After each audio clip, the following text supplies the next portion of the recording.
એ ભાઈ એટલો દુખી થઈને ક્યાં જાય છે?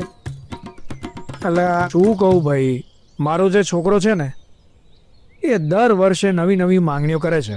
હવે મને કહે છે પપ્પા નવી સાયકલ અપાવો. હવે એનો પોતાનો બાપો આ જૂની ખટારા સાયકલ વાપરી રહ્યો છે બોલ, અને આ પૈસા શું જમીન પર ઉગે છે? અને આ વખતે તો આ જીરું બહુ થાય એવું લાગતું નથી.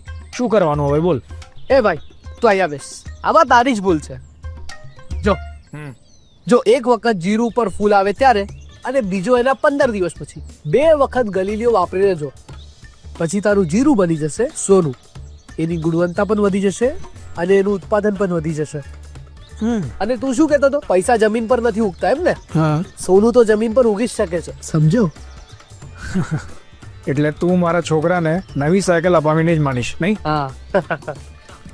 શું કીધું? ગેલીલિયો ને? Galileo Galileo. ગેલીલિયો, જેથી જીરું બને સાચું સોનું.